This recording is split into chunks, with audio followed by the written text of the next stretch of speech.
So, you know, if the Taliban is now running, I mean, you know, Donald Trump turned Afghanistan over to the Taliban 2 years ago. He just put a 2-year tail on it, that's all. And it's happening right now. So we're going to, I think, personally, I think that we're going to have to swallow our pride and deal with this as the legitimate government of Afghanistan. Now, I realize I'm probably way ahead of where America's at on this, and nobody even wants to talk about this right now. And maybe it's a conversation for, you know, later in the week or next week. But there's this thing, you know, we've tried hard power.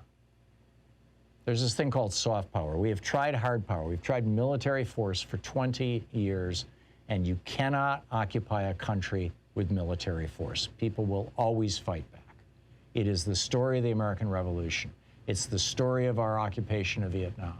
It's the story of you know, occupations all over the world. Ultimately, the British occupation of India. And they got taken down, by the way, and they were trying to occupy India using hard power, and they got taken down by Gandhi's soft power. Nonviolent resistance. Now, in the case of Afghanistan, I mean, obviously it was violent resistance, but bottom line, you can't occupy a country. So at what point do we try soft power? Soft power is you provide food, you provide aid.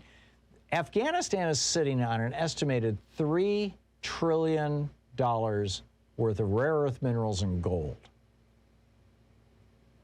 Nobody has been able to successfully mine this stuff since it was discovered back in the 1990s.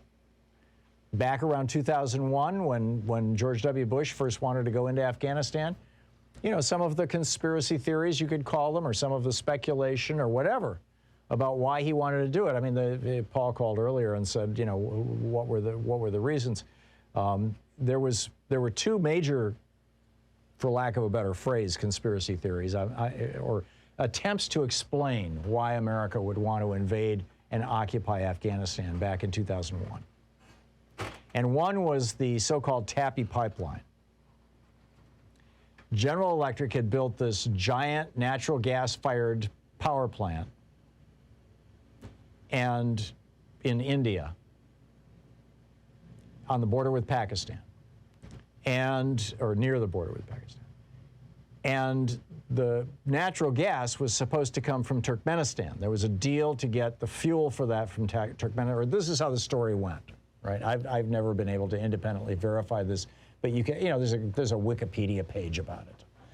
It's not, this is not some obscure 9/11 truther thing or whatever. That the gas was supposed to go from Turkmenistan through a pipeline across Afghanistan, across Pakistan to India. Thus, TAPI, the Tappy pipeline.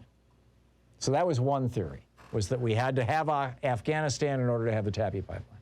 Another theory was, hey, we just discovered that there's $3 trillion worth of in particular, you know, lithium, which we need for lithium-ion batteries for cars.